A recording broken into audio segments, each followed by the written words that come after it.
don't know. Okay. I don't think I got all of this. How come your light flashing on the phone to that? I don't know. Find out. How am I supposed to find out? Put the instructions. And Monet.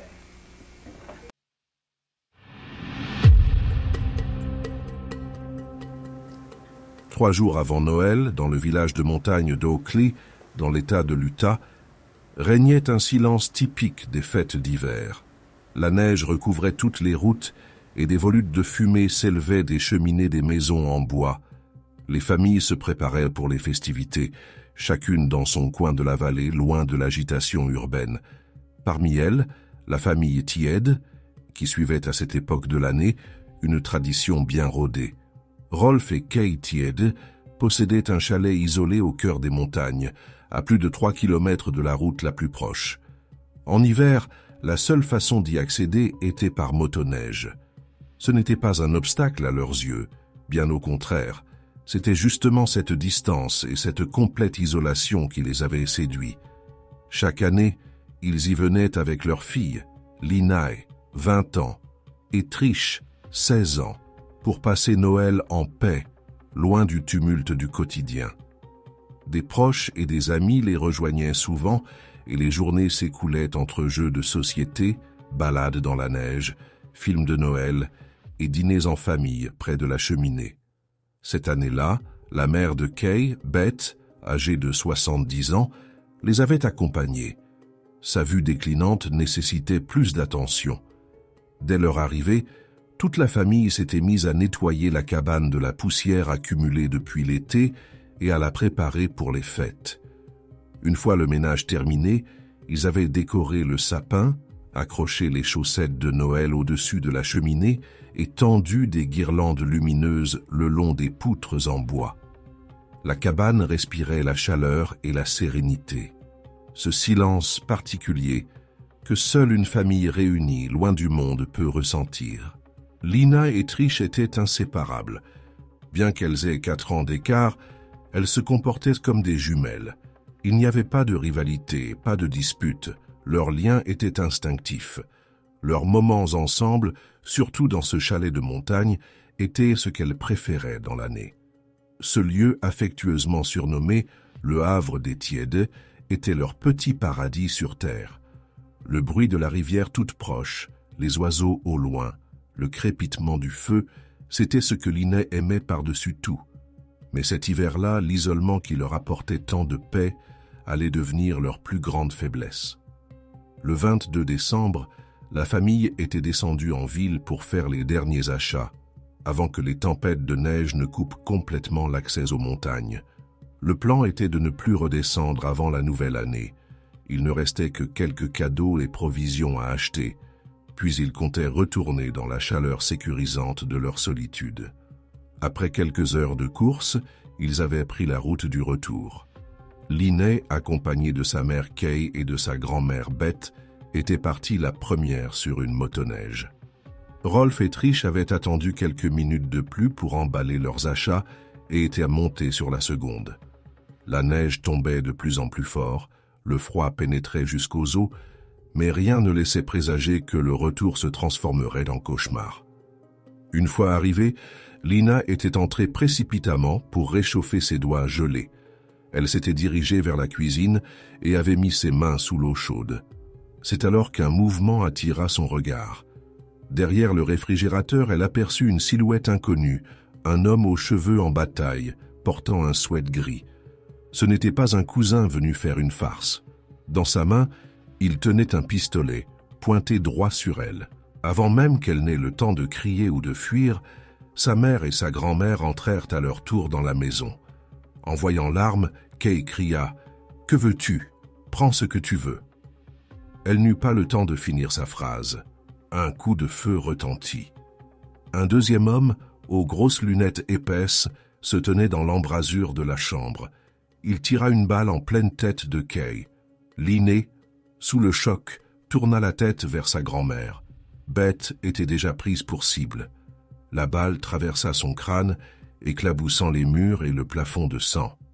La vieille femme s'effondra, morte sur le coup. Tout s'était passé en quelques secondes.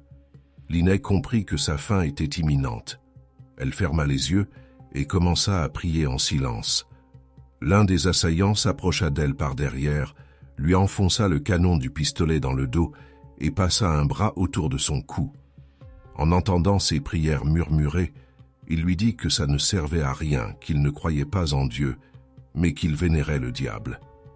Tremblante, Linaï essayait de calmer son cœur qui battait à tout rompre. Elle savait que son père et sa sœur allaient bientôt arriver. Elle tenta de convaincre les hommes de partir, leur proposant les clés de la voiture garée près de la route principale, mais ils n'avaient aucune intention de s'enfuir. On aurait dit qu'ils attendaient, comme s'ils savaient que 2 autres victimes allaient arriver. Dehors, la neige recouvrait doucement le toit du chalet, tandis que Rolf et Trish s'approchaient, inconscients du piège dans lequel ils allaient tomber. Dès qu'ils arrêtèrent leur motoneige devant le garage, l'un des agresseurs surgit de la maison, son arme à la main. Il portait une cagoule et parlait d'un ton glacial. Il leur ordonna de monter lentement les marches. « Ne bougez pas, pas un geste. Montez. » En quelques secondes, Rolf et Trish se retrouvèrent au même endroit où quelques minutes plus tôt, Kay et Beth avaient été exécutés. Ils ne savaient pas encore ce qui s'était passé. La cabane était toujours décorée de guirlandes de Noël, mais l'ambiance était oppressante et sinistre. Rolf regarda immédiatement Linaï, cherchant à lire dans ses yeux. Il y vit la panique, la peur et le désespoir. Mais il n'y avait pas de temps pour les questions. Instinctivement, Rolf se plaça devant Trish, faisant rempart de son corps. Il essaya de tendre la main vers Linnet, mais les assaillants avaient déjà pris le contrôle. L'un d'eux lui demanda s'il avait de l'argent. Rolf sortit silencieusement tout ce qu'il avait dans les poches, mais l'argent ne les intéressait pas. Celui qui tenait Linnet ordonna à l'autre de tirer sur Rolf. L'homme aux lunettes leva son arme, visa, puis refusa de tirer. Bien qu'il ait abattu 2 femmes sans hésiter, cette fois il s'arrêta. Un silence pesant envahit la pièce, mais l'autre n'hésita pas. Il arma son pistolet, visa la tête de Rolf, et le coup ne partit pas. Une deuxième tentative échoua, et à la troisième, la balle partit. Rolf fut touché en plein visage. Lina et Trish ont poussé un cri de terreur, mais il n'y avait pas de temps pour le chagrin. L'un des assaillants est descendu au garage et revenu avec un bidon d'essence qu'il a versé sur le corps de Rolf et dans plusieurs parties de la maison. Il a ensuite allumé une allumette et l'a jetée au sol. Les flammes ont rapidement pris et une épaisse fumée a commencé à remplir la pièce. Le chalet, qui sentait encore le sapin et les biscuits de Noël quelques instants plus tôt, était désormais en feu, baignant dans l'horreur et la mort. Les filles ont été forcées de sortir de la maison et de monter sur les motoneiges. Les assaillants les ont suivis, portant les cadeaux volés, et leur ont ordonné de conduire. La neige volait derrière elles alors qu'elles dévalaient la montagne. Dans leur esprit tourbillonnaient des pensées de fuite, l'idée de faire chavirer les motoneiges, de surprendre les ravisseurs et s'enfuir. Mais aucune des deux ne pouvait fuir seule. Elles savaient que si l'une tentait quelque chose, l'autre risquait d'en mourir, et aucune n'était prête à abandonner sa sœur. Le chemin enneigé qu'elles empruntaient était le même que celui qu'elles avaient joyeusement pris quelques heures plus tôt pour rentrer chez elles. Maintenant, elles roulaient sur ces mêmes motoneiges, un pistolet pointé dans le dos, les yeux fixés sur cet enfer blanc qui s'étendait devant elles. Elles se dirigeaient vers la route principale, là où était garée la Lincoln familiale, et c'est alors qu'elles aperçurent une silhouette familière. Au bord de la route se tenait leur oncle Randy, le frère de leur père, tout juste arrivé pour les fêtes. Son visage s'éclaira en voyant Trish et Linnet approcher. Il pensa qu'elles s'amusaient avec des amis sur leur motoneige. Il leur fit signe de la main et leur cria, mais elles l'ignorèrent. Linnet détourna même le regard. Randy fut troublé, mais n'eut pas le temps d'y réfléchir, car une autre motoneige apparut de l'autre côté. Cette fois, ce n'étaient pas les filles, mais un homme sans bonnet, sans gants, couvert de sang et à bout de force. Il était entièrement recouvert de sang congelé, et quand il s'approcha, Randy reconnut son propre frère, Rolf. Rolf réussit à prononcer quelques mots, faibles, presque inaudibles. « J'ai été touché, ils ont tué ma femme, ils ont pris les filles. » Il était encore en vie. Il avait survécu à une balle dans la tête, à l'incendie, et finalement, aveugle, en état de choc, grièvement blessé, il était parvenu à descendre la montagne, guidé seulement par son instinct paternel et la volonté de sauver ce qui lui restait. Randy n'hésita pas. Il fit monter Rolf dans sa voiture et prit la route empruntée par les assaillants. Il n'avait aucune idée d'où ils étaient, mais il ne pouvait pas attendre.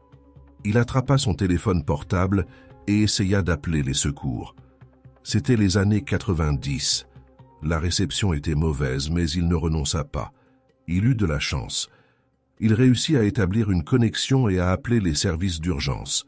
À ce moment-là, il aperçut la Lincoln devant lui sur la route. Sans hésiter, il s'arrêta à une station-service toute proche, appela le 911 depuis une cabine téléphonique et donna des informations précises.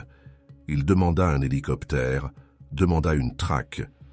La police réagit immédiatement. Tandis que les patrouilles tentaient d'intercepter les assaillants, la tension montait dans la voiture. La route était verglacée et la Lincoln dérapait dans chaque virage. Lorsqu'ils aperçurent un véhicule de police derrière eux, les ravisseurs paniquèrent et appuyèrent sur l'accélérateur. La fuite se transforma en course-poursuite. Plus de 90 miles à l'heure, soit plus de 140 km par heure, sur une route de montagne enneigée. Mais la neige et la vitesse eurent raison d'eux.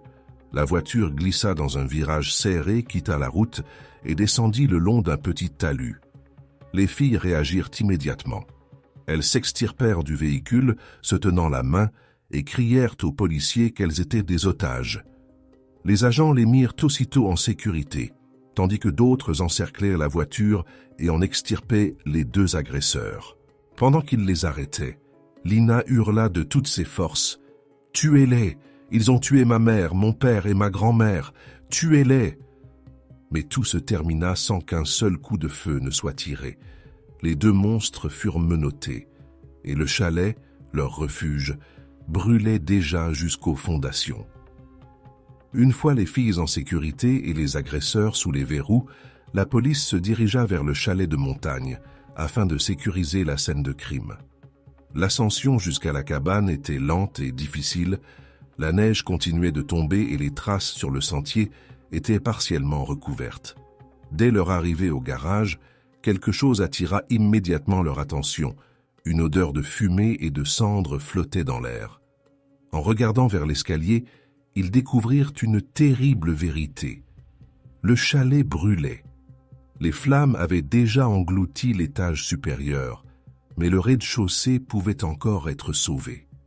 Les pompiers luttèrent contre la neige et les éléments, et après une intervention brève mais intense, ils parvinrent à maîtriser l'incendie.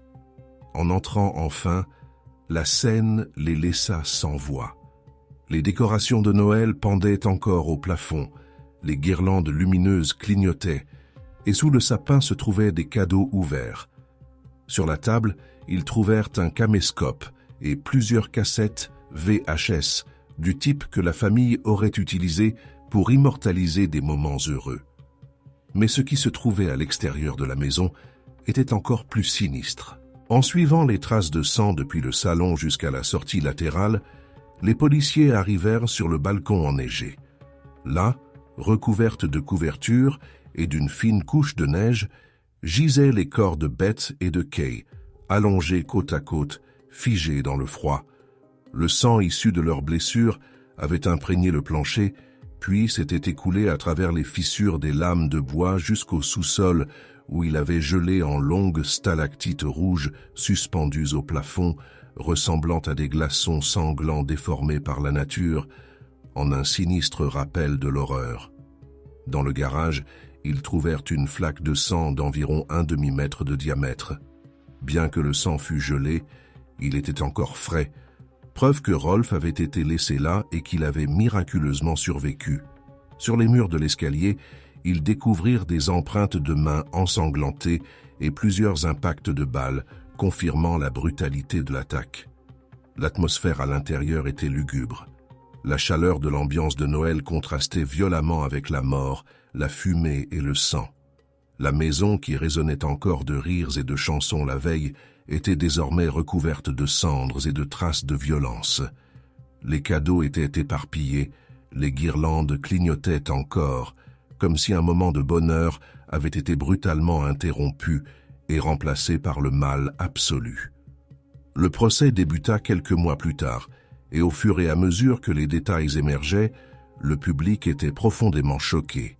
Edward Daly et Von Lester Taylor furent inculpés de 2 chefs de meurtre avec préméditation, d'une tentative de meurtre, de 2 enlèvements aggravés, ainsi que d'agression, de vol, d'incendie criminel et de refus d'obtempérer aux forces de l'ordre.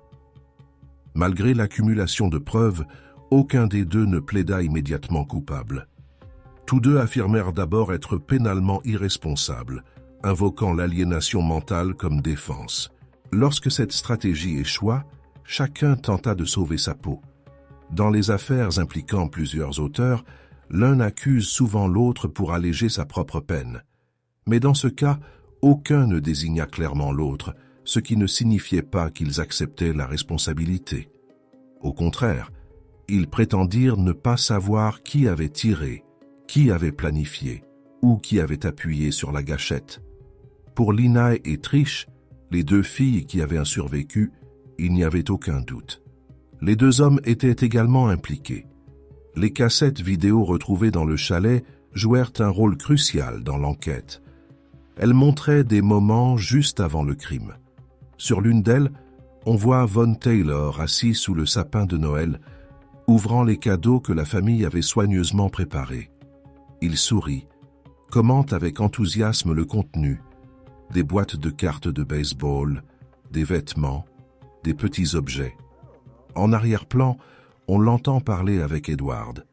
Cette vidéo, bien qu'elle ne montre pas les meurtres, prouve que les assaillants savaient exactement dans quelle maison ils s'introduisaient et qu'ils attendaient délibérément le retour de ses occupants.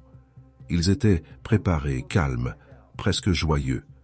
Les enregistrements vidéo constituaient une preuve irréfutable de la préméditation. Il ne s'agissait pas d'un crime impulsif, mais bien d'un guet-apens soigneusement planifié. Lorsqu'ils apprirent l'existence des vidéos, les avocats changèrent immédiatement de stratégie. Von Lester plaida coupable des meurtres de Beth et de Kay, et en échange, les autres chefs d'accusation furent abandonnés. Le jury fut chargé de déterminer sa peine. Il témoigna en sa propre défense, mais lorsqu'on lui demanda s'il avait tiré, il prétendit ne pas s'en souvenir. Il admit avoir tenu l'arme, peut-être l'avoir pointée, mais ne pas savoir s'il avait tiré. Le jury ne le crut pas. Il fut condamné à la peine capitale, double peine de mort. Edward Daly suivit une autre voie. Il affirma n'avoir tué personne, qu'il se trouvait seulement sur les lieux et que tout avait été planifié par Von. Son avocat adopta une stratégie agressive. Trish, alors âgée de 16 ans, fut obligée de témoigner, et l'avocat la harcela, la rabaissa, répétant sans cesse les mêmes questions jusqu'à l'épuisement. Il força les 2 sœurs à tenir entre leurs mains l'arme même avec laquelle leur mère et leur grand-mère avaient été tuées, et à reconstituer devant la cour comment elle avait été brandie, où elle était pointée et où elle se tenait. Mais ce qui anéantit la défense d'Edward, ce fut le moment où Rolf entra dans la salle d'audience. Edward ignorait que Rolf avait survécu. Lorsqu'il le vit, son visage perdit tout contrôle. Lina et Trish remarquèrent le changement. Il était choqué. Lina déclara plus tard « J'ai vu dans ses yeux qu'il avait perdu. Mon père avait survécu. Nous avions gagné. » Le témoignage de Rolf fut crucial. Il décrivit comment, touché au visage, il avait fait semblant d'être mort pendant qu'on l'aspergeait d'essence, comment il s'était ensuite levé, avait éteint le feu sous la douche, et avait dévalé la montagne à l'aveuglette pour chercher de l'aide. Son histoire n'était pas seulement une preuve du crime, c'était une leçon de volonté, de force paternelle et de survie contre toute attente. Finalement, le jury déclara Edward coupable, mais pas de meurtre avec préméditation. Un seul juré refusa de reconnaître l'intention criminelle dans ses actes. Les autres membres, ne voulant pas risquer un procès annulé, acceptèrent le compromis et le condamnèrent pour un crime moindre. Il échappa ainsi à la peine de mort.